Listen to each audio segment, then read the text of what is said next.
शांति। ये प्यारे बाप दादा के अव्यक्त रूप से चले हुए महावाक्यों का रिवाइज्ड कोर्स है।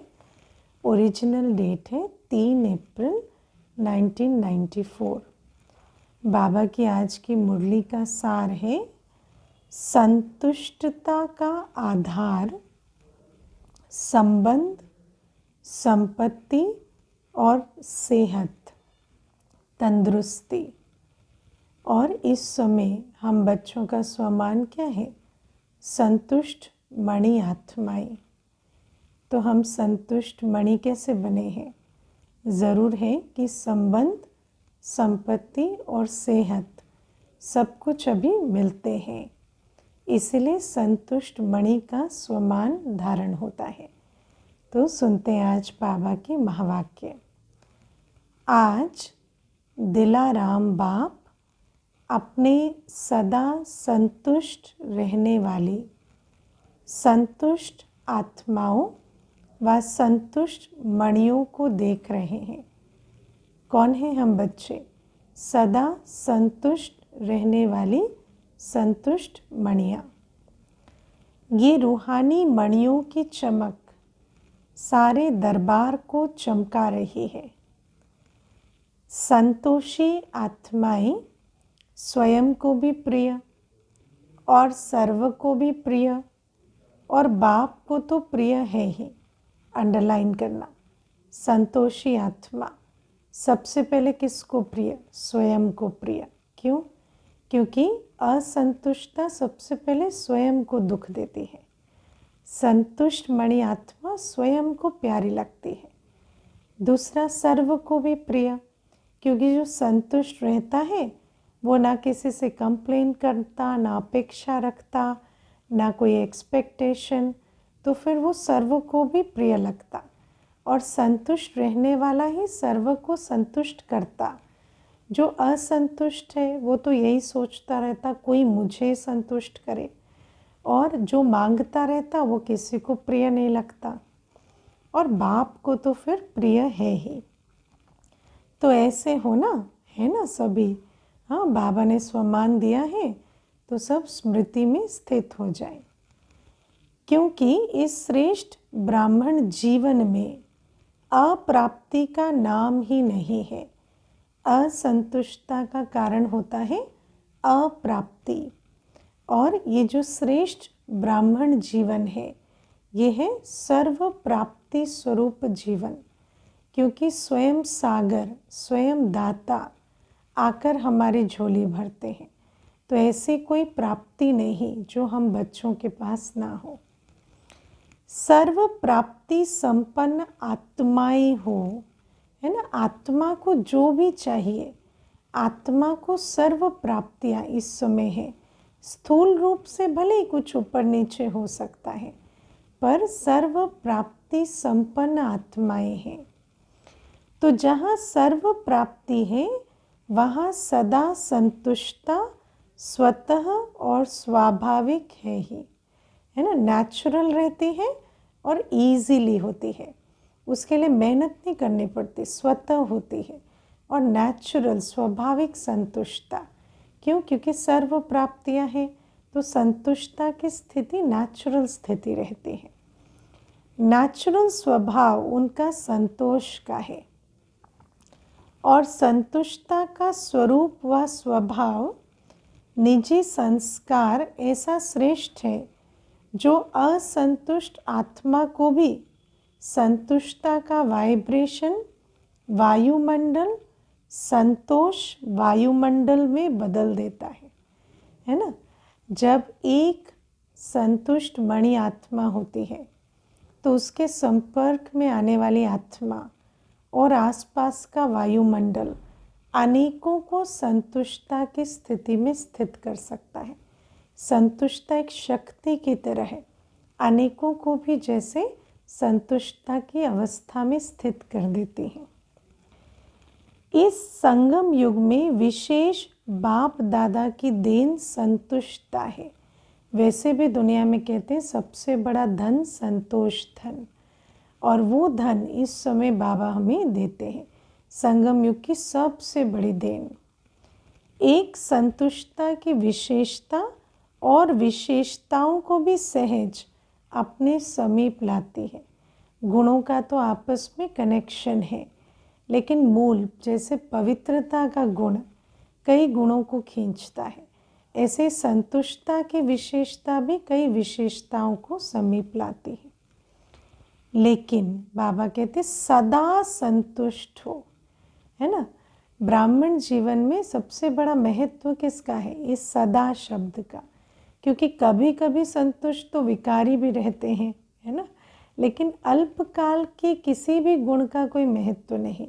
सदा संतुष्ट हो, परिस्थिति कितनी भी बदले, लेकिन संतुष्टता की स्थिति को परिस्थिति बदल नहीं सकती।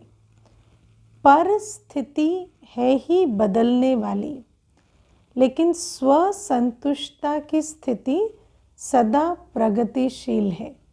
बाबा कहते परिस्थिति कभी एक समान नहीं हो सकती, उसको तो आज नहीं तो कल बदलना ही है, लेकिन अपनी संतुष्टता की स्थिति सदा प्रगतिशील रहे। संतुष्टता निरंतर बढ़े, कभी कम ना हो। परिस्थिति बदले, ऊपर नीचे हो, वो उसकी गति है। परिस्थिति की नेचर ही है परिवर्तन होना, लेकिन स्वस्थिति की नेचर है कि स्वस्थिति में हम अचल अडोल रहें। तो ये संतुष्टता की स्थिति भी प्रगतिशील रहे। आपके आगे कैसी भी हिलाने वाली परिस्थिति ऐसे ही अनुभव होती है जैसे पपेट शो देखते हो ना।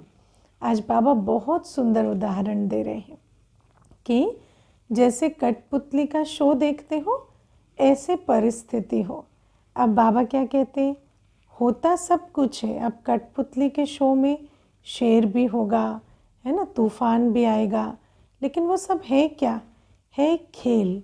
ऐसे हमारे सामने भी हर चीज़ एक खेल की तरह अनुभव हो। होता सब कुछ है, लेकिन होता पपेट है। बाबा कहते ना पेपर टाइगर है। तो कैसी भी परिस्थिति पपेट शो लगता है। वह आजकल का जो फैशन है कार्टून शो अच्छा लगता है ना। होता तो शेर भी है, बिल्ली भी है, लेकिन होता क्या है? कार्टून, है ना। शेर है लेकिन शेर नहीं है, कार्टून है। ऐसे ही है परिस्थिति, लेकिन है क्या? कार्टून है। कहानी पूरी होती है लेकिन है कार्टून की स्टोरी, रियल नहीं है, है ना। तो हर एक चीज़ को क्या समझना है? ड्रामा की सीन, है ना। रियल समझते हैं तो सारी प्रॉब्लम होती है। कभी भी कोई भी परिस्थिति आए तो यही समझो ये बेहद के स्क्रीन पर कार्टून शो चल रहा है। आज बाबा हमें कितनी सुंदर युक्ति दे रहे हैं। कोई भी परिस्थिति आए तो क्या देखो, बेहद की स्क्रीन पे कार्टून शो चल रहा है, वह पपेट शो चल रहा है। तो वो देख करके परेशान होंगे कि मनोरंजन करेंगे, अपनी वृत्ति को बदलेंगे तो वही परिस्थिति मनोरंजन अनुभव होगी। शो देखना तो अच्छा ही है ना। तो ये माया का व प्रकृति का ये भी एक शो है ना। माया भी कई प्रकार के शो दिखाती है, 5 विकारों की डांस, और प्रकृति के भी 5 तत्व कई शो दिखाते हैं। उसको देखते हुए क्या समझना है? ये कार्टून शो चल रहा है और देखकर मनोरंजन की अवस्था में देखना है। जिसको साक्षी स्थिति में सदा संतुष्टता के स्वरूप में देखते रहो। जैसे जब शो देखते हैं तो सीट पर बैठकर देखते हैं ना, एंजॉय करते हैं। ऐसे इस पपेट शो को भी देखते हुए कौन सी सीट पे बैठ जाओ? साक्षीपन की सीट पे। और किस स्वरूप में बैठो? संतुष्ट स्वरूप में। और आराम से शो देखो, अपनी शान में रहते हुए देखो। शान में रहेंगे तो परेशान नहीं होंगे। संतुष्ट मणि हूँ, संतोषी आत्मा हूँ। ये है संगम का श्रेष्ठ शान। जिसके पास बाबा है उसकी अवस्था को कौन हिला सकता है? बाबा मिला, सब कुछ मिला। अब किसी बात के आने जाने, होने रहने, किसी चीज़ से कोई हलचल नहीं। इस श्रेष्ठ शान में बैठकर शो देखो। तो शान में स्थित होना आता है ना, कि परेशान होना अच्छा लगता है। परेशान शब्द कितना अच्छा ना, शान से परे। तो शान में स्थित है तो परेशान नहीं है। सदा संतुष्टता की विशेषता को इमर्ज रूप में स्मृति में रखो। गुण तो सबके अंदर है, लेकिन चैलेंज क्या है? इमर्ज रूप में स्मृति में रखना इस संतुष्टता की विशेषता को। अब बाबा कहते हैं, बाबा ने कहा ना कि ये जो संगम की श्रेष्ठ जीवन है, इसमें सर्व प्राप्तियां हैं। तो आज बाबा हमें हमारे प्राप्ति स्वरूप की स्मृति में स्थित कर रहे हैं। बाबा कहते प्राप्तियों में विशेष संबंध और संपत्ति आवश्यक है। प्राप्तियों में विशेष किसको गिनते हैं? संपत्ति और संबंध। बाबा कहते संबंध में भी अगर एक भी संबंध अप्राप्त है तो संपूर्ण संतुष्टता नहीं होगी। तो सर्व संबंधों का सुख ये संतुष्टता का आधार है। तो संबंध में भी सर्व चाहिए और अविनाशी चाहिए। मानो सर्व संबंध है लेकिन विनाशी है, परिवर्तनशील है, तो संतुष्टता की जगह भय, इनसिक्योरिटी आ जाती है। और जहाँ सर्व संबंध है और अविनाशी है, वही वो जो संबंध है वो संतुष्टता का आधार बनते हैं। आजकल तो दुनिया में जो सर्वे होते हैं तो कहते हैं कि जितना भी स्ट्रेस है, इनसिक्योरिटी है, उसका मेजर कारण संबंध है। क्यों? क्योंकि या तो सर्व संबंध नहीं है, और है भी तो सर्व संबंध कैसे? परिवर्तनशील, कुछ पता नहीं कब बदल जाए, कब शरीर छूट जाए, तो विनाशी है। इसी कारण से इतना भय और असुरक्षा की भावना है। तो बाबा कहते संबंध भी होने चाहिए और सर्व संबंध अविनाशी हो, तब वो संबंध जो है वो संतुष्टता का आधार बनते हैं। अगर कोई भी संबंध विनाशी है तो अप्राप्ति और असंतुष्टता स्वतः ही हो जाती है ना। अभी अभी संतुष्टता, अभी अभी असंतुष्टता, है ना। इसीलिए आजकल कहते हैं ना, कभी खुशी कभी गम। क्यों? क्योंकि वही संबंध अभी अभी संतुष्टता का आधार है और अभी अभी फिर असंतुष्टता, क्योंकि उस संबंध में कुछ परिवर्तन आ गया या कोई ऐसा आसार दिखाई देते हैं विनाश के, तो फिर असंतुष्टता। लेकिन एक ही वर्तमान संगम युग है जिसमें सर्व अविनाशी संबंध एक बाप से अनुभव कर सकते हो, है ना। बाबा से एक तो सर्व संबंध है और अविनाशी है, क्योंकि ऐसा नहीं है आज बाप की पालना मिल रही है कल नहीं मिलेगी। बाबा कहते हैं अंत तक बाप की पालना, पढ़ाई, वरदान, है ना, सर्जन की हीलिंग, सब कुछ हमें अंत तक मिलेंगे। बाप, टीचर, सतगुरु, माता, बंधु, सखा, साजन, सर्जन, बच्चा, हर संबंध से बाबा अविनाशी संबंध हमसे निभाते हैं। सतयुग में भी संबंध बहुत थोड़े हैं, सर्व नहीं है, है ना। वहाँ कोई चाचे, काके, मामे वाली बात नहीं होगी। लेकिन इस समय जिस संबंध की आकर्षण हो, अनुभूति करना चाहे, वो संबंध परमात्मा द्वारा अनुभव कर सकते हो, है ना। तो बाबा कहते हैं जो संबंध बाबा से बनाना चाहे, है ना, बाबा कहते पोत्रा दोत्रा भी बनाना चाहो तो बना सकते हो। जो भी संबंध हम बाबा के साथ अनुभव करना चाहें वो कर सकते हैं। हर एक के जीवन में संबंध की भी अलग अलग पसंदी होती है ना। किसी को किसी संबंध में ज़्यादा रस आता है, किसी को किसी में। किसको बाप का संबंध इतना अच्छा नहीं लगेगा, फ्रेंड ज़्यादा अच्छा लगेगा। लेकिन एक समय पर और एक से सर्व संबंध प्राप्त है। तो बाबा कहते हैं कई बार, है ना, मनुष्य की खोज जो है वो भिन्न भिन्न होती है, लेकिन कोई भी ऐसी आत्मा नहीं होगी जो कहेगी मुझे एक समय पर एक से सर्व संबंधों की अनुभूति होती है। सर्व प्राप्ति है कि कुछ रहा हुआ है। अब बाबा हमें पूछते हैं, है ना, चलो दुनिया वालों की बात छोड़ो, लेकिन अपनी बात सोचो कि क्या सर्व प्राप्ति है, क्या सर्व संबंधों का रस बाबा से ले रहे हैं, या पीछे बैठे हुए क्या समझते हैं। अब हॉल तो बहुत बड़ा होता है, आज भी देखो है ना, बाबा की मुरली भी सुन रहे हैं तो कोई आगे बैठे कोई पीछे बैठे। तो बाबा कहती कि पीछे बैठे हुए क्या समझते हैं। बाबा की नज़र अपने लास्ट वाले बच्चे पे भी जाती है, लास्ट नंबर वाले नहीं, लास्ट नंबर वाले पे भी जाती है, लेकिन सभा में भी लास्ट में बैठा होगा उस पर भी बाबा की नज़र जाती, क्योंकि बाबा के लिए तो हर एक बच्चा है। तो बाबा कहते आज नए नए को आगे बैठने का चांस दिया है। अच्छा, जो इस कल्प में इस बार पहली बार आए हैं वो हाथ उठाओ। बाबा कितना सुंदर स्पष्ट पूछते ना, ऐसा नहीं पहली बार तो कोई नहीं आया, क्योंकि कल्प पे आते हैं, लेकिन इस कल्प में जो इस बार पहली बार आए हैं वो हाथ उठाओ। फिर हाथ उठाया बच्चों ने, तो बाबा कहते भले पधारे।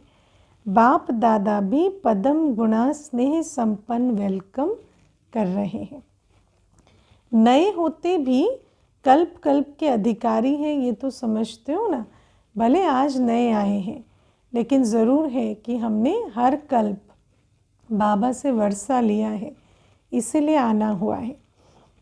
बाप दादा सदा कहते हैं बड़े तो बड़े हैं, लेकिन छोटे समान बाप हैं, है ना। बाबा कहते हैं छोटे तो बाप समान हैं, इसलिए सदा अपने रूहानी बेहद के संपूर्ण अधिकार के निश्चय और नशे में रहो, है ना। अपने निश्चय और नशे में कोई कमी नहीं होनी चाहिए कि हम संपूर्ण अधिकारी आत्मा हैं, बेहद के रूहानी बेहद के संपूर्ण अधिकारी आत्मा है।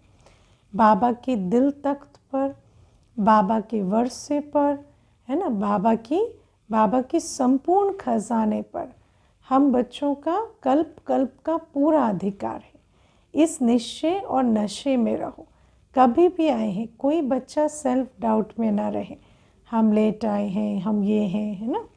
बाबा कहते बेहद का नशा है, हद का नहीं रखना, है ना। हद का नशा नहीं, हद का नशा तो विनाशी होता है, उसके कारण तो दुख होता है। दुनिया में तो हद के नशे वाले कितने दुखी घूम रहे हैं, है ना। धन संपत्ति हर चीज़ हद की है, स्वास्थ्य हर चीज़ हद का जो है, वही संबंध संपत्ति और शरीर तंदुरुस्ती हद की जो होती है उसका नशा रखते हैं तो बहुत दुखी होते हैं।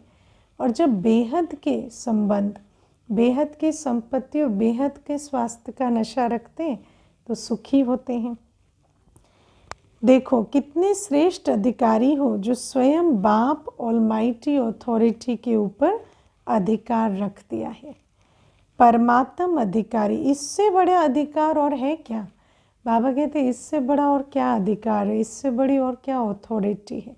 हम तो बाबा के स्वयं ऑलमाइटी अथॉरिटी के ऊपर अधिकार रखते हैं। जब बीज को अपना बना लिया तो वृक्ष तो समाया हुआ है ही।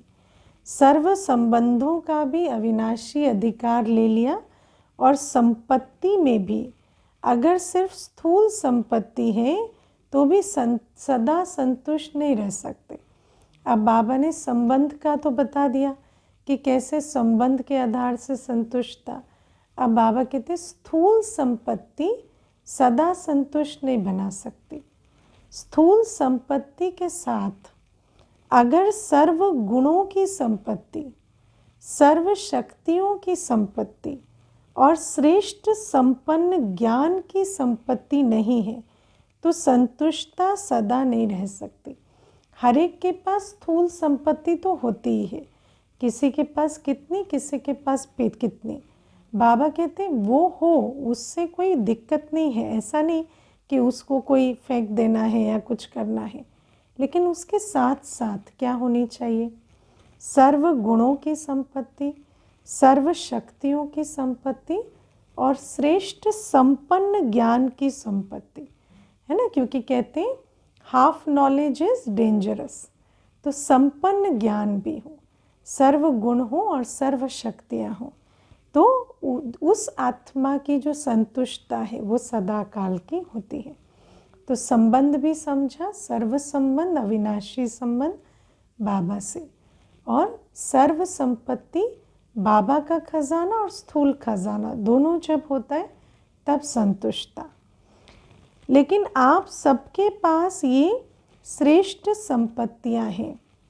अब बाबा कहते संपत्तिवान हो ना, दुनिया वाले तो सिर्फ स्थूल संपत्ति वाले को संपत्ति भव का वरदान देते हैं, लेकिन आप सबको वरदाता बाप सर्वश्रेष्ठ संपत्ति भव का वरदान देते हैं। दुनिया में तो कोई किसी को संपत्ति भव का वरदान देता भी है तो उसकी बुद्धि में क्या होता है कि इसको स्थूल धन मिले, लेकिन बाबा जब हमें श्रेष्ठ संपत्ति भव का वरदान देते हैं, सर्वश्रेष्ठ संपत्ति भव, तो बाबा के वरदान में है ना क्या होती है भावना कि इनको सर्व गुणों, सर्व शक्तियों और श्रेष्ठ संपन्न ज्ञान की संपत्ति भी मिले। तो सब संपत्ति है ना कि कोई कम है, कोई फुल है। हाँ, पीछे वालों के ऊपर सबसे ज़्यादा ध्यान है, बाबा कह रहे हैं। आगे वालों का ध्यान बाप के तरफ ज़्यादा है और बाप का ध्यान पीछे वालों के ऊपर ज़्यादा है ना। कितना अच्छी बाबा बात करें। आगे वालों का बाप पर ज़्यादा ध्यान है और पीछे वालों पर बाप का ज़्यादा ध्यान है। जितना ही दूर है उतना ही नैनों में समाये हुए हैं, लेकिन अपनी चेकिंग करते रहना है ना। सर्व संबंध है ना, सर्व संबंधों बाबा तो हमें दे रहे हैं, लेकिन क्या हमने सर्व संबंध जोड़े हैं? बाबा तो हमें सर्व संपत्ति भव का वरदान दे रहे हैं, लेकिन क्या ईश्वरीय संपत्ति से संपन्न बनाया है? साकार वतन में तो साकार की बातें होती हैं। देखो परमधाम में आप सभी आत्माएं कितनी समीप होंगी, सभी साथ होंगे ना। बाबा कहते परमधाम में नज़दीक दूर नहीं होता, परमधाम में तो सभी नज़दीक होते हैं। आत्माओं को जगह ही कितनी चाहिए है ना। और सूक्ष्म वतन में भी इतना बेहद है, जो जितना समीप आना चाहे आ सकते हैं ना। लेकिन बच्चों का स्नेह निराकार और आकार को भी साकार बनाना चाहता है। बाबा कहते निराकारी वतन में आओ तो सभी सामने बैठ सकते हैं सम्मुख, आकारी वतन में भी सभी साथ हो सकते हैं, लेकिन साकार वतन में तो आगे पीछे बैठना होता है। लेकिन बच्चों की भावना होती है बाबा साकार में आए, तो बाप क्या कहते जी हजूर जी हाजिर। बाबा बच्चों को क्या कहते हैं हजूर। हाँ, बच्चे तो बाप के भी हजूर हैं, मालिक है ना। मालिक को हजूर कहा जाता है और बालक को भी मालिक ही कहा जाता है ना। लौकिक में भी है ना, बच्चे को क्या कह देते जी हजूर क्यों? क्योंकि बालक मालिक ही होता है। तो सभी कौन हो? संतुष्ट मणिया, संबंध में भी संतुष्ट और संपत्ति में भी संतुष्ट, क्योंकि जहाँ सर्व प्राप्ति है वहाँ संतुष्टता होती है। और यहाँ आत्मा को तो स्वयं सागर सर्व प्राप्तियाँ करा रहे हैं। संबंध है, संपत्ति है, और तीसरी होती है सेहत, तंदुरुस्ती। आप सभी तंदुरुस्त हो ना कि बीमार हो? अब बताओ। हाँ, जैसे ही बाबा ने पूछा तो क्या उत्तर आया? सभी तंदुरुस्त हो या बीमार हो? हाँ, अब प्रश्न उठता है बाबा किससे पूछ रहे हैं? शरीर को पूछ रहे हैं, आत्मा को पूछ रहे हैं? आत्मा को पूछ रहे हैं ना, तो आत्मा अपना हाल बताओ, तंदुरुस्त हो बीमार हो? अब बाबा कहते आत्मा तो तंदुरुस्त है ना, शरीर की कोई बात ही नहीं है। शरीर तो पुराना अंतिम शरीर है ना, कुछ ना कुछ उसमें लगा रहेगा, लेकिन आत्मा तो तंदुरुस्त है ना। आत्मा सदा शक्तिशाली है।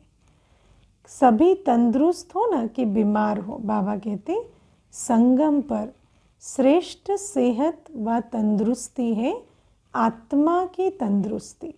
संगम युग पर ही आत्मा को तंदुरुस्ती मिलती है। स्वास्थ्य शब्द का अर्थ क्या है? स्वस्थित। तो आत्मा जब अपने आत्मिक स्वरूप में, बाबा की याद में, घर की याद में, आदि मध्य अंत की स्मृति में स्थित है, तो आत्मा कैसी है? तंदुरुस्त है। तो ये जो स्मृति से समर्थी, ये जो तंदुरुस्ती स्मृति के आधार से, ये संगम युग की ही गिफ्ट है। इस समय की आत्मा की तंदुरुस्ती ही जन्म जन्म के शरीर की तंदुरुस्ती भी दिलाती है। इस समय ये जो आत्मिक तंदुरुस्ती है, इसी के आधार से 21 जन्म निरोगी काया भी मिलेगी। लेकिन इस समय थोड़ा सा प्रकृति अपना रूप दिखाती है। प्रकृति क्यों? ये शरीर किससे बना है? प्रकृति से। तो प्रकृति थोड़ा सा इस समय चैलेंज लाती है। इसमें भी कोई बड़ी बात नहीं है, क्योंकि जिसका साथी है भगवान, उसको क्या रोकेगा? आंधी और तूफान, है ना। ये भी कार्टून शो है, तो सर्व प्राप्तियां है ना। कार्टून शो भले चलता रहे, लेकिन आत्मा के पास सर्व संबंध, सर्व प्राप्तियां और सर्व तंदुरुस्ती है ही है। तो बाबा कहते संपत्ति भी है, संबंध भी है और सेहत भी है। बाबा कहते संबंध भी है, संपत्ति भव भी है और सर्व संबंध भव भी है और सदा तंदुरुस्त भव भी है। तीनों वरदान वरदाता बाप से मिले हुए हैं। तो वरदानों को समय पे कार्य में लगाओ, है ना। और वरदान कार्य में कैसे लाते हैं? जब वरदान याद रहेगा तो वरदान की शक्ति समय पर काम आएगी।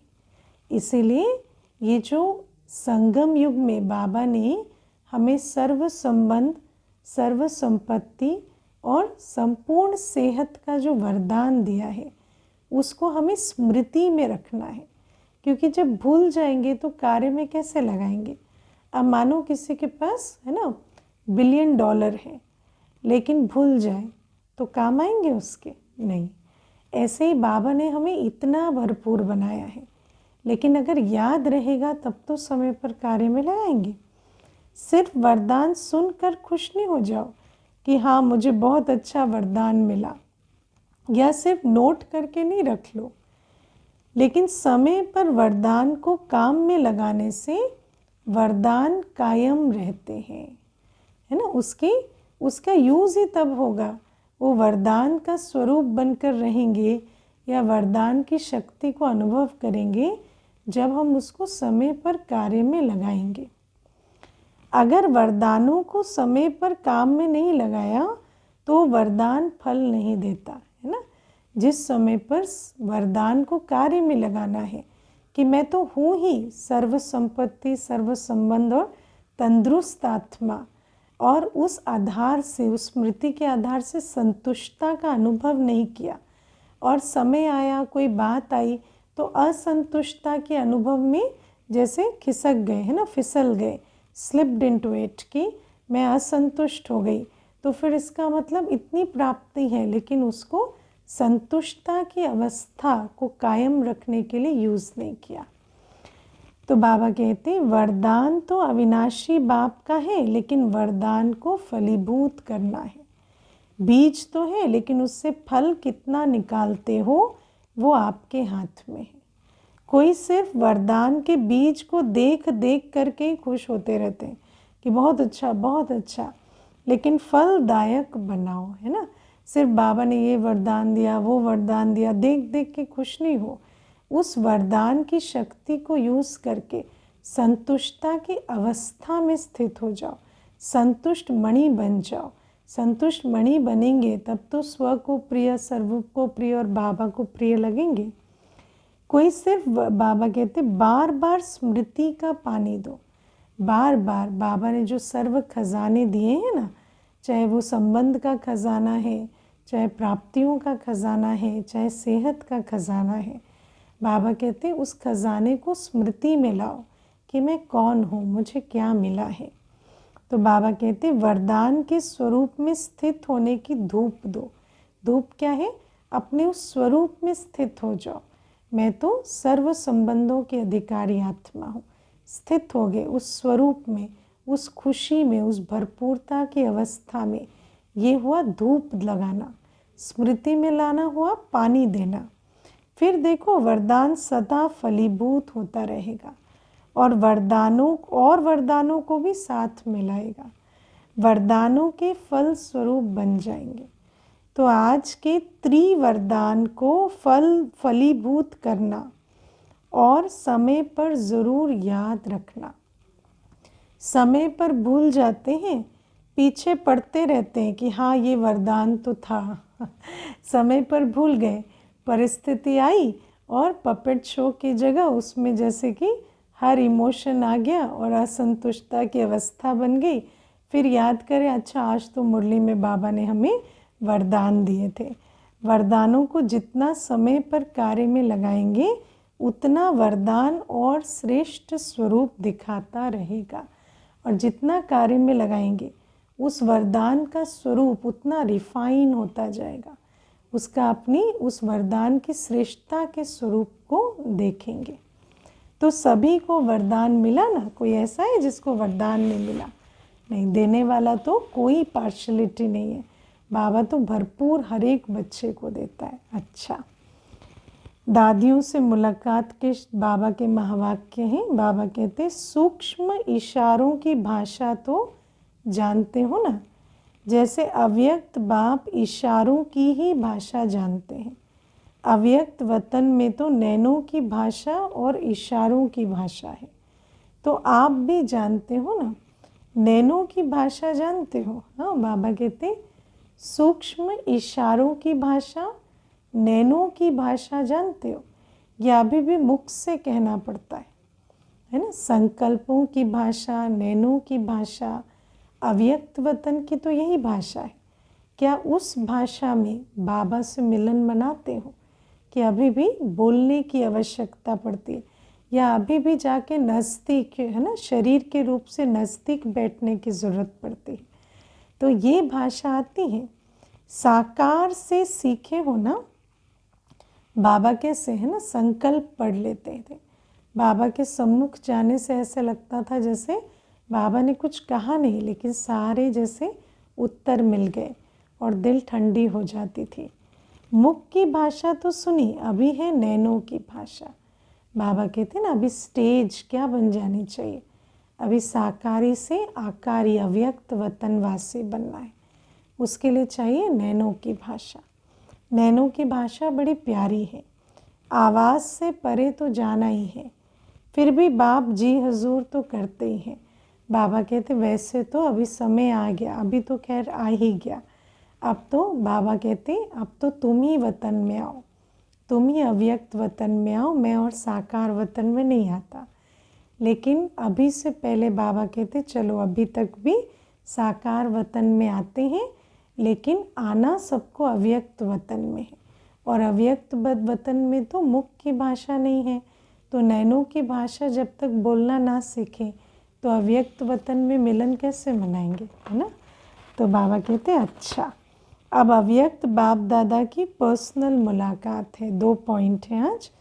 पहली पॉइंट है स्वयं और समय पर भरोसा नहीं है, इसलिए दृढ़ संकल्प से कमज़ोरियों को निकाल दो, है ना। अभी ऐसा नहीं है कि बन जाएंगे, कर लेंगे, है ना, गे नहीं करना है, दृढ़ संकल्प करके बन जाना है, क्योंकि समय और स्वयं का भी भरोसा नहीं है। मानो समय भी नहीं आया, विनाश काल भी नहीं आया, लेकिन अपना शरीर भी कब छूट जाए पता नहीं, और अंत मते सोगति का नियम तो है, इसीलिए अभी और आलस अलबेलापन नहीं, कोई कमज़ोरी नहीं, अभी दृढ़ संकल्प से बन ही जाना है। तो बाबा कहते सभी अपने को विश्व सेवाधारी अनुभव करते हो। सबको ये लक्ष्य है कि मुझे सिर्फ बनना नहीं है, मुझे अनेकों को बनाने के निमित्त भी बनना है। मैं विश्व सेवाधारी आत्मा हूँ, बाबा मेरी पालना कर रहे हैं विश्व सेवा के लिए। विश्व सेवाधारी व विश्व कल्याणकारी वही बन सकता है जिसके पास सर्व शक्तियों का खजाना संपन्न है, क्योंकि इतनी बड़ी विश्व कल्याण की सेवा करनी है तो बहुत शक्ति स्वरूप बनना होता है। तो सर्व शक्तियों का स्टॉक जमा है कि इसी भ्रम में जी रहे हैं कि विश्व कल्याण करने जाएंगे तो सब कुछ इजी हो जाएगा। नहीं, सर्व शक्तियाँ ना हो तो कोई भी छोटी सी बात में भी अटक जाएंगे, चटक जाएंगे। तो बाबा कहते सर्व शक्तियाँ हो तब तो विश्व कल्याण करें। सर्व शक्तियाँ हैं, वह कोई शक्ति है कोई नहीं है, है ना। कोई शक्ति है, माना मीठा तो बोल लेते लेकिन सहन नहीं कर पाते, तो अगर एक शक्ति भी कमी है तो विश्व कल्याण कैसे करेंगे। कभी कभी कोई कम हो जाती है क्या, बाबा कहते सदा अपने आप को चेक करो कि सर्व शक्तियाँ हैं व कोई शक्ति की कमी है। जहाँ पर भी कोई बात बड़ी लगती है, कोई बात बड़ी कब लगती है, जब अपनी किसी शक्ति में कमी है। तो फिर चेक करो कि कौन सी शक्ति की मुझ में कमी है। कहीं निर्माणता की कमी है, कहीं सहन शक्ति की कमी है, कहीं समाना नहीं आता, कहीं परखना नहीं आता, तो कोई भी बात जो है वो विघन बन जाती है। तो बाबा कहते हैं अपनी शक्तियों को चेक करो। अगर कमी है तो उसके कारण को सोचो, क्योंकि कारण को समझेंगे तो निवारण कर सकेंगे। फिर ऊपर जैसे शरीर की भी बीमारी होती है ना, तो सिम्टम नज़र आता है। जैसे बुखार होगा तो आप जाएंगे तो डॉक्टर क्या कहेगा, बुखार तो सिर्फ है ना ऊपर का सिम्टम है, लेकिन कारण कुछ और है, उस बीमारी का इलाज करना पड़ता है। तो मानो कोई शक्ति की कमी है, लेकिन उसके पीछे देहाभिमान का कौन सा स्वरूप है, क्योंकि बीज तो हमेशा देहाभिमान में ही होता है, या कोई मर्यादा की कमी में होता है, या कोई मर्यादा के उल्लंघन में होता है। तो बाबा कहते हैं उस बीज को फिर चेक करो, क्योंकि ये माया का नियम है कि जो कमज़ोरी आप में होगी उसी कमज़ोरी के द्वारा ही आपको माया जीत बनने नहीं देगी। माया अपना द्वार आपकी कमज़ोरी में ही ढूंढ के आती है ना। तो आप माया जीत बनना है तो कमज़ोरी को ढूंढो और उसको जैसे उस द्वार को बंद करो।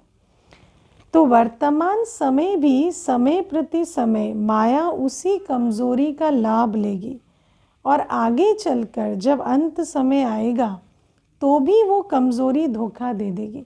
ऐसे नहीं सोचना कि मेरे अंदर तो सर्वशक्तियाँ बस एक की कमी है। अगर वो एक की कमी है और उसका बीज जो है उसको समझ कर निवारण नहीं किया, तो अंत में भी वो जो अंत के फाइनल पेपर में उसी कमज़ोरी के कारण माया धोखा दे देगी। तो ऐसे नहीं सोचना कि थोड़ी सी कमज़ोरी है, एक ही कमज़ोरी है, बाकी तो बहुत अच्छा है, अच्छी हूँ, नहीं। एक कमज़ोरी भी धोखा दे देगी, है ना। चोर के घुसने के लिए एक ही द्वार काफ़ी होता है, एक ही खिड़की काफ़ी होती है। कोई कहे सारे द्वार तो बंद है, एक द्वार खुला है तो क्या हो जाएगा, नहीं, एक द्वार भी धोखा देगा।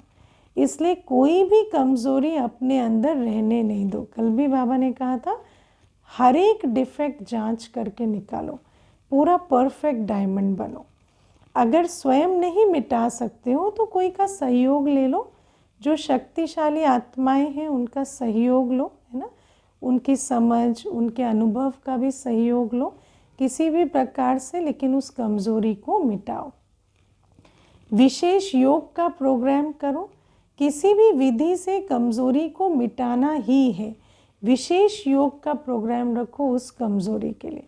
लेकिन बाबा कहते कोई भी विधि अपनाओ, चाहे श्रेष्ठ आत्माओं का सहयोग लो, चाहे एक्स्ट्रा योग की विधि अपनाओ, चाहे कोई और नियम मर्यादा पर अटेंशन दो, लेकिन उस कमज़ोरी को मिटाना ही है। ये दृढ़ संकल्प करो और इसमें दृढ़ता लाओ। ये नहीं एक तो चलता है, इतना तो होता ही है, परफेक्ट कौन बना है, इन बातों में नहीं जाना।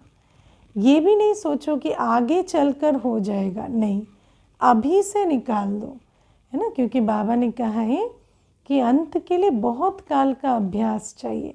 अभी से बनेंगे तब तो अंत के समय तैयार होंगे, क्योंकि स्वयं पर और समय पर कोई भरोसा नहीं है, है ना। और वैसे भी है ना, अंत घड़ी कब आएगी वो नहीं पता, अभी अभी भी आ सकती है। अगर विनाश भी नहीं होगा तो भी अगर शरीर छूट गया तो स्वयं का भी तो भरोसा नहीं है। ऐसे नहीं सोचो कि आगे चलकर कर लेंगे, ये हो जाएगा, नहीं। आपका स्लोगन है ना, अभी नहीं तो कभी नहीं। तो जो करना है वो अभी करना है, क्योंकि बाप संपन्न है और आपका बाप से प्यार है, तो बाप जैसा बनना ही प्यार का प्रैक्टिकल स्वरूप है ना। बाबा संपन्न है और हमारा इरादा क्या है, बाबा के साथ जाना, पीछे पीछे बाराती बन के नहीं जाना है। तो जब बाबा के साथ जाना है तो बाबा जैसा संपन्न बनना है, कोई कमी कमज़ोरी हमें एंटरटेन नहीं करनी है। जितना बाप से बहुत बहुत प्यार है इतना ही पुरुषार्थ से भी बहुत बहुत प्यार है। क्योंकि देखो कई बार क्या होता है, साथी से प्यार होता है लेकिन साथी के साथ रहने के लिए जो करना है उससे प्यार नहीं होता, तो फिर साथ भी नहीं रहता। इसीलिए बाबा से प्यार है लेकिन बाबा के साथ जाने के लिए क्या चाहिए, बाप समान बनना है, उसकी विधि है पुरुषार्थ। अगर बाबा से प्यार है, पुरुषार्थ से प्यार नहीं है, तो बाबा के साथी कैसे बनेंगे। जितना बाप से प्यार के लिए फलक से कहते हो ना कि 100% से भी ज़्यादा प्यार है, ऐसे पुरुषार्थ के लिए भी कहो। क्योंकि बाबा से प्यार है तो बाबा के डायरेक्शन के लिए भी प्यार होना चाहिए। बाबा जो चाहता है उससे भी प्यार होना चाहिए। अगर उससे प्यार नहीं है तो बाप से कैसे प्यार है। प्यार का सबूत तो यही है ना कि उसकी चाहना से भी प्यार होता है, जिससे प्यार होता है। सोचेंगे करेंगे नहीं, सब कमज़ोरियाँ ख़त्म, गे गे नहीं। शिवरात्रि मनाने आए हो तो कुछ तो बलि चढ़ेंगे ना। हाँ, शिवरात्रि का समय है, बाबा कहते हैं कुछ तो बलि चढ़ेंगे ना। बाप दादा सभी बच्चों को संपन्न देखना चाहते हैं। बलि कैसे चढ़ते, एक झट से, है ना। गे गे करेंगे, कल करेंगे, परसों करेंगे, वो बलि चढ़ने की विधि नहीं। बलि माना झट को, एक झट से बलि चढ़े, है ना। तो बाबा कहते बस आज दृढ़ संकल्प कर लो, कमज़ोरी ख़त्म करनी है तो करनी है। बाप का प्यार है इसलिए बच्चों की कमी अच्छी नहीं लगती। तो क्या याद रखेंगे कि सदा संपन्न संपूर्ण रहना ही है। कि थोड़ी थोड़ी कंप्लेंट करते रहेंगे, नहीं, कंप्लीट, कंप्लेंट खत्म, संपन्न बनना ही मनाना है। बाबा कहते शिवरात्रि, सच्ची शिव जयंती मनाना माना शिव बाबा समान बनना।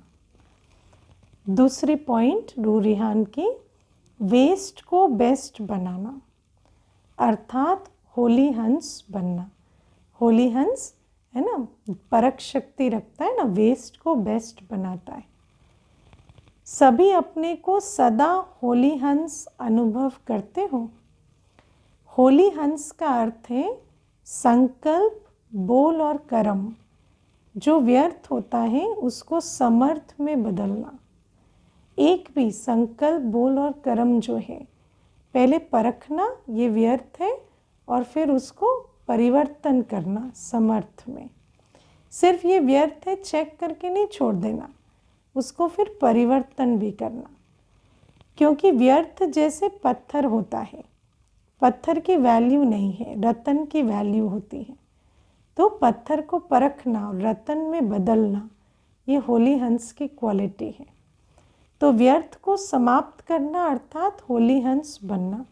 लेकिन व्यर्थ समाप्त, उसको समाप्त करने से नहीं होगा, परिवर्तन करने से होगा। तो व्यर्थ आता है, होली हंस फौरन परख लेता है कि ये काम की चीज़ नहीं है, ये काम की है। तो आप होली हंस हो ना, तो व्यर्थ समाप्त हुआ।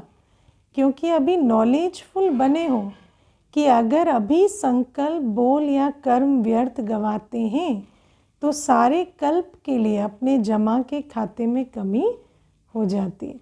एक का पदम गुणा, ये अभी का नियम है।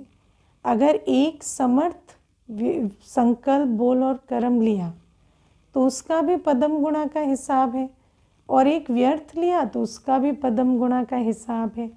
इसीलिए इस ज्ञान के आधार से अभी बहुत परख शक्ति, निर्णय शक्ति चाहिए। जानते हो ना, नॉलेजफुल हो तो जानते हुए फिर व्यर्थ क्यों करते हो, है ना। एग्ज़ाम में भी जब जाते हैं तो जानते नेगेटिव मार्किंग होगी तो कितना सोच सोच के आंसर देते हैं। तो जानते हैं तो फिर व्यर्थ का खाता कितना बड़ा बनता है, तो फिर व्यर्थ की कितनी चेकिंग और चेंज करना पड़े। चाहते नहीं है लेकिन हो जाता है ऐसे कहेंगे। हाँ, बाबा को तो बच्चों की सारी भाषा पता है, तो बाबा कहते हैं ऐसे तो नहीं कहेंगे चाहते नहीं है पर हो जाता है। जो समझते अभी भी हो सकता है वो हाथ उठाओ। हाँ बाबा कहते हैं आप हो कौन? राजयोगी। हाँ, अपने टाइटल का तो सम्मान रखो। राजयोगी का अर्थ क्या है? राजा हो ना, तो मन को कंट्रोल नहीं कर सकते हो। मन कंट्रोल में नहीं है तो राजा कैसे बनेंगे? प्रजा के कंट्रोल में बाबा कैसे रख दे हमें, जब मन ही कंट्रोल में नहीं है। किंग में तो रूलिंग पावर होती है ना, तो आप में रूलिंग पावर नहीं है। रूलिंग पावर, कंट्रोलिंग पावर नहीं है। अगर अपनी ही राजधानी, अपने सूक्ष्म इंद्रियों और स्थूल इंद्रियों पर ही रूलिंग पावर नहीं है तो कल राजधानी के मालिक कैसे बनेंगे? अमृत वेले और फिर सारे दिन में बीच बीच में अपना ऑक्यूपेशन याद करो। मैं कौन हूँ? मैं राजयोगी हूँ, है ना। क्योंकि काम करते करते स्मृति मर्ज हो जाती है, इसीलिए स्मृति को बार बार जागृत करना पड़ता है। बार बार पूछो, ये 3 प्रश्न है ना, मैं कौन हूँ, मैं किसका हूँ और मेरा लक्ष्य क्या है। ये बार बार स्मृति में लाएंगे ना तो इन प्रश्नों का उत्तर हमारी श्रेष्ठ स्मृति को जागृत करता है। तो बाबा कहते क्योंकि काम करते करते स्मृति मर्ज हो जाती है कि मैं राजयोगी हूँ, इसलिए इमर्ज करो, ये नियम बनाओ। ऐसे नहीं समझो कि हम तो है ही राजयोगी, है ना, ऐसे ग्रांटेड नहीं लो। ये बहुत शक्तिशाली स्मृति है, इसको इमर्ज रखो, इसके शक्ति स्वरूप में स्थित हो। ऐसे नहीं मैं हूँ ही राजयोगी, लेकिन राजयोगी की सीट पर सेट होकर रहो। अगर सीट पर नहीं है तो फिर राजयोगी कैसे हैं? कोई जज है, सीट पर नहीं है तो जज है नहीं, तो सीट पर सेट होना पड़े। यहाँ जो सीट है वो स्थूल नहीं है, यहाँ सीट है स्मृति की सीट। नहीं तो चलते चलते कर्म में बिजी होने के कारण योग भूल जाता है, सिर्फ कर्म ही रह जाता है ना। तो कहलाएंगे कर्म योगी लेकिन करेंगे सिर्फ कर्म, योग भूल जाएगा। लेकिन आप कर्म योगी कंबाइंड हो। कर्म योगी अवस्था कंबाइंड अवस्था है। कर्म योगी माना बाबा की याद में कंबाइंड। योगी सदा ही रूलिंग पावर, कंट्रोलिंग पावर में रहे, है ना। कर्म योगी, राजयोगी कहे कि मेरा मन कंट्रोल में नहीं है, ये तो शोभा नहीं देता। फिर राजयोगी डबल पावर वाले कभी भी व्यर्थ सोच नहीं सकते, क्योंकि व्यर्थ आएगा पर हमारी राजधानी में उसको अलाउड नहीं होगा, तो समर्थ में परिवर्तन कर दिया जाएगा। तो कभी कभी नहीं सोचना, अभी कभी नहीं सोचना, सोचना भी नहीं कि राजयोगी वेस्ट करते हैं, है ना। तो ये कौन सा ग्रुप है? बेस्ट ग्रुप, वेस्ट करने वाला नहीं, है ना। वेस्ट थॉट, वेस्ट बोल, वेस्ट कर्म, ये राजयोगी की निशानी नहीं। बाप दादा को भी बेस्ट ग्रुप अति प्यारा है। क्यों? 63 जन्म बहुत वेस्ट किया है, अभी ये छोटा सा जन्म बेस्ट ही बेस्ट। अच्छा, चारों ओर के देश विदेश के सर्व संतोषी आत्माओं को, संतुष्ट मणियों को, सर्व प्राप्ति संपन्न आत्माओं को, जिन्होंने भी याद, पत्र, कार्ड आज के दिवस के भी भेजे हैं, तो आज के विशेष दिवस की भी, है ना, शिव जयंती की भी सर्व बच्चों को याद, प्यार, पदम गुणा स्वीकार हो। चाहे दूर बैठकर मन में, दिल में मना रहे हैं, चाहे सम्मुख मना रहे हैं।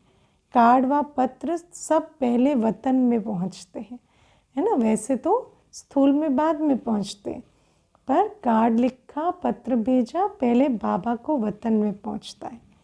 तो सभी के पत्र, कार्ड और शुभ संकल्पों की याद, शुभ भावनाओं की याद के रिटर्न में बाप दादा का विशेष याद, प्यार और सर्व बालक सो मालिक बच्चों को नमस्ते। ऐसे मीठे प्यारे बाबा को भी हम बच्चों का याद, प्यार, गुड मॉर्निंग और नमस्ते। ओम शांति। वरदान है अटूट याद द्वारा सर्व समस्याओं का हल करने वाले उड़ता पंछी भव। बाबा कहते हैं जब ये अनुभव हो जाता है कि मेरा बाबा, तो जो मेरा होता है वो स्वतः याद रहता है ना। सुना, याद क्यों नहीं निरंतर रहती? क्योंकि मेरा बाबा है, ये अनुभव नहीं हुआ है। मेरा बाबा तो याद स्वतः होगी। जो मेरा है उसकी याद सताती है। याद किया नहीं जाता, मेरा अर्थात अधिकार प्राप्त हो जाता है। मेरा बाबा और मैं बाबा का, दोनों याद रखना है ना, सिर्फ मेरा बाबा नहीं, मैं बाबा का। इसी को ही कहा जाता है सहज योग। ऐसे सहज योगी बन एक बाप की याद के लगन में मगन रहते हुए आगे बढ़ते चलो। और जहाँ सहज योग है, बाबा की याद है, वहाँ उन्नति तो होनी ही है। ये अटूट याद ही सर्व समस्याओं का हल कर उड़ता पंछी बनाए उड़ती कला में ले जाएगी, है ना। ये याद इसी शक्तिशाली है कि इसके आगे विघ्न भी नहीं ठहरते और स्वतः उन्नति भी होती रहती है। स्लोगन है, मनन शक्ति के अनुभवी बनो तो ज्ञान धन बढ़ता रहेगा। ज्ञान धन बढ़े इसके लिए कौन सी विधि अपनानी है? मनन शक्ति। ज्ञान का जितना मनन करेंगे उतना ज्ञान धन बढ़ेगा। अच्छा, ओम शांति।